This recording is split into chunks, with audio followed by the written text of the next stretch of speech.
Magandang umaga po. Nandito tayo sa Hermosa, Bataan para ituloy natin yung 1 million trees na programa ng Office of the Vice President. Ngayon po, nakatanim tayo ng 3,326 seedlings na kagaya ng guyabano, ng kasoy at nara. Ito po yung mga matitibay na puno talaga that can assist us faster in our efforts for reforestation, para rin makatulong tayo sa paglaban sa effects ng climate change at para sa sustainability na rin po natin bilang bansa laban sa mga mararahas na epekto ng iba't ibang saring natural disasters. So, ang percentage po natin so far to date, we have already completed 996,124 trees. So, konti na lang, 1 million na po. Ma-achieve na natin ang ating target na 1 million trees na itinalaga from 2023 to 2028 dapat. Pero nung nagsimula po tayo ng 2023, ngayon, ang natitira na lang na kailangan nating itanim ay 3,876 na puno. Pero of course, tinitingnan naman natin yan. Meron tayong mga monitoring team sa tulong ng MENRO at ng SENRO.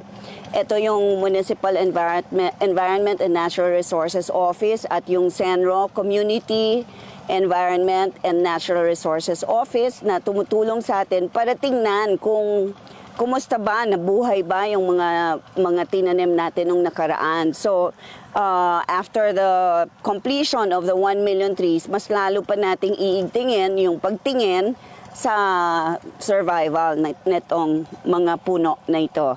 So, meron pa po tayong natitira na 550 seedlings na itatanim. Makakarating po tayo doon sa 1 millionth tree naman. Itong 550 will have a separate activity for this, simultaneous with all the satellite offices ng Office of the Vice President and the central office. So, tig 50 po kami, didistribute yan by 50s kasama ang central office at itatanim natin para doon sa completion ng million trees. For context, ano po yung selection process in determining yung mga lugar na pinaprioritize for the tree planting? And after Bataan, folks, ano po yung mga susunod na pupuntahan natin? Oh, yes. Actually, yung pagpili ng lugar kung saan tayo magtatanim or kung saan kailangan ang isang lugar ay taniman, ang nagtutulong sa atin para ma-determine ito ay ang DNR through the Municipal Environment and Natural Resources Office and the SENRO, yung community naman, Environment and Natural Resources Office. So sila yung nagde-determine yan, sila ang nagsasabi sa atin kung saan tayo magtatanim and anong klaseng puno or halaman yung itatanim natin. So susunod tayo sa guidance nila because they are the experts here in this field. Tumutulong lang tayo para makalaban ang buong bansa sa effects ng climate change. Ma'am, once we reach the 1 million target, ma'am, are we planning to expand this further into siguro more than 1 million past until the end of the Vice President's term? Yes, actually, if you will notice, itong 1 million trees, diba, matatapos natin. In the next activity, kompleto na yan. Maybe in September or October, we will schedule it again. Naka 1 million na tayo. Ang target natin is until 2028. But with the help of our private partners, marami pong tumutulong sa atin, maraming nakikilahok sa programa, kaya napabilis natin ang pagtanim. In a matter of 2 years, natapos po yung 1 million. And then we will see, kasi papalitan pa natin yung mga hindi nag-survive. Sa monitoring and evaluation reports, makikita natin kung saan-saang lugar tayo babalik. And then continue also to plant some more hanggang matapos ang term ni Vice President Duterte. Ma'am, yung tinanim dito ay kasoy. Sa ibang probinsya pari-pareho ba o depende sa ano ng lupa? Nasa lupa po kasi hindi naman kagaya ng sibuyas, hindi naman pwedeng basta-basta kung saan itanim ang sibuyas or ibang puno. So, ang DNR po ang nagsasabi sa atin kung anong species, anong variety ng puno ang itatanim sa kung anong lugar. Sila po ang magsasabi sa atin kasi hindi po naman lahat ng klase ng lupa ay makaka-accommodate ng lahat ng klase ng puno. Along with the A Million Trees campaign is yung implementation rin natin, yung sa pagbabago bags. Yes, Any that's right. updates on that? Yes, we're building up on the success nitong ating 1 million trees. So diretso tayo doon sa pagpapatuloy ng 1 million learners naman.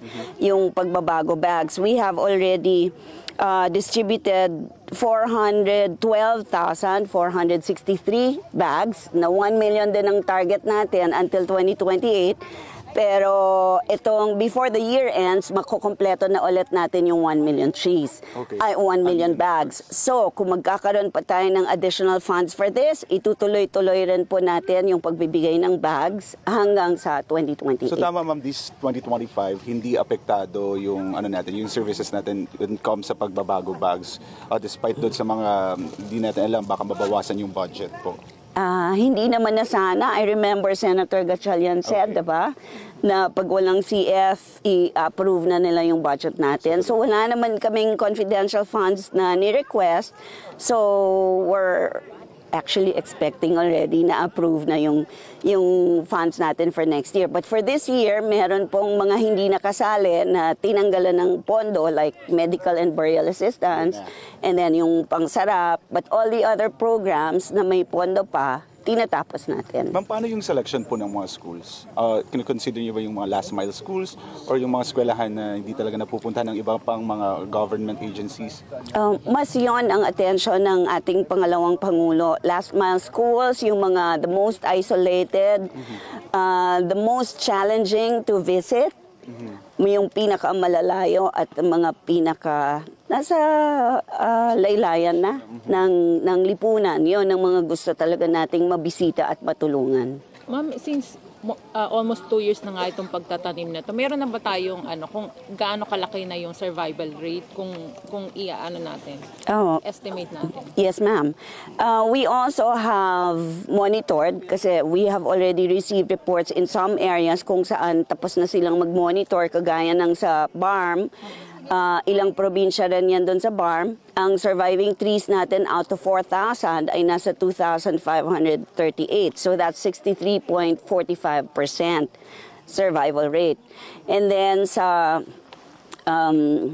SMSO? Southern Mindanao. Southern Mindanao. We have planted 35,028. We have 24,639 surviving na halaman. So, makita nyo yung ganito, yung kulang o yung namatay na hindi na kompleto, bali ang mangyayari yung ating 36.22% yung itatanim natin doon sa Southern Mindanao kasi yun yung hindi hindi nabuhay, yung lang natin plus minus lang from those that survived against those that planted. So yun yung babalikan natin na areas priority po. Pag naubos natin ulit at nakompleto ng mataniman yan, magdadagdag na tayo ng panibagong seedlings. Ma'am, most of the trees or seedlings na nandito ay may mga bunga or parang food crops, somewhat food crops. Ano pong ginagawa po natin dun sa mga bunga or yung mga bunga na makukuha makukuha dito sa pagbabago pa? Are they free po bang kunin to ng mga kasama natin? Yes, you notice kasi medyo fruit-bearing trees yung mga tinatanim natin at saka magagamit talaga domestically. So, yung kung ano man magiging bunga niyan, ibibigay na natin doon sa mga taong nakatira doon sa lugar, bahala na sila. Kung gawin nilang source of livelihood yon, makakabuti para sa kanila at matutuwa tayo. Pero sana lang, livelihood, hindi nila itutumba yung puno kung kailangan nila. So they need to keep the trees alive so that they can continue to reap the blessings from these trees. So yun ang hiling po natin sa kanila. Pagka tinumba nila yung puno na nagbibigay sa kanila ng grasya, mawawala na sila ng source ng grasya. Ma'am, on another topic po, ma'am. Of course, malapit na po yung budget season, as you said nga po na medyo na malapit na nga na you're hoping sana na ma-approve na budget niyo for 2025 dahil nga wala kayo ni-request ng CF. Ma'am, may lumapit po ba sa inyong sponsor from House of Representatives po ma'am to preliminarily discuss the budget po ma'am? May lumapit na po ba sa inyong potential sponsor po ma'am from the Appropriations Committee ma'am? Wala pa po. We already have the 2 hearing dates, September 12 and September 15. Pero wala pa pong lumalapit na sponsor. Hindi pa po natin alam kung sino ang tutulong sa atin to defend our budget. So, kailan yung date, ma'am, ng budget deliberation? September 12 sa House, tapos September 15 sa Senate.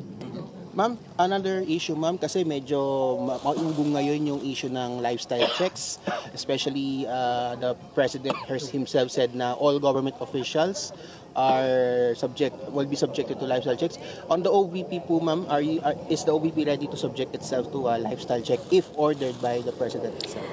As we have always been, kasi naman po ang Office of the Vice President is very much mindful doon sa provision in the Constitution that we are all public servants, public office is a public trust, and we're all supposed to live modest lives. So mindful naman po tayong lahat doon, whether or not actually iutos ng Pangulo, dapat talaga lahat ng gobyerno, lahat ng civil servants po ay dapat sumunod.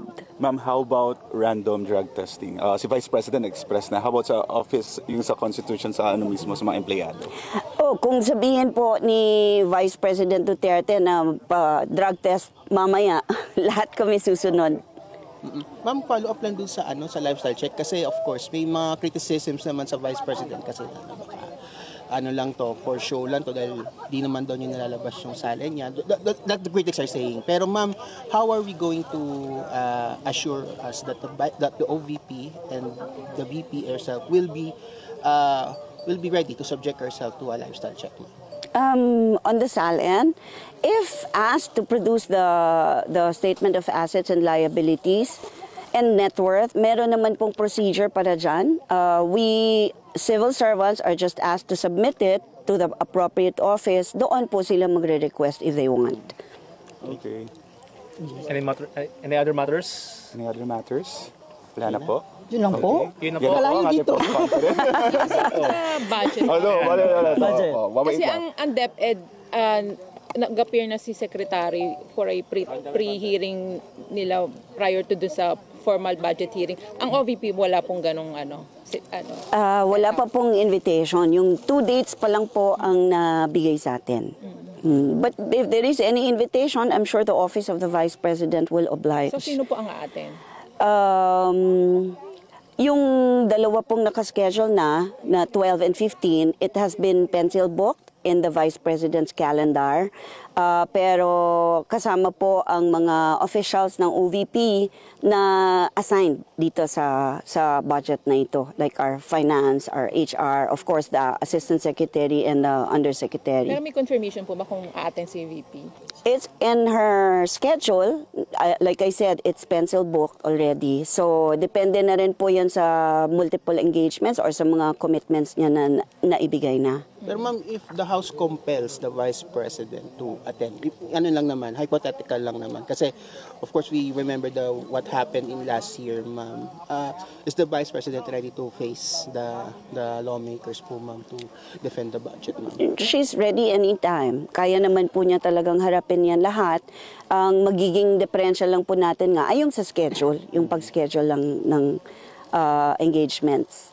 Mga kasama natin sa likod, ang palagi po nating kasama at hindi po natin makukumpleto ang mga proyekto, hindi lamang ang 1 million trees natin, kung hindi lahat ng proyekto ng Office of the Vice President, kung wala po tayo na private partners and private stakeholders na katulong na tumapos ng mga ganitong proyekto, hindi po natin magagawa. So malaking pasasalamat po natin sa kanila.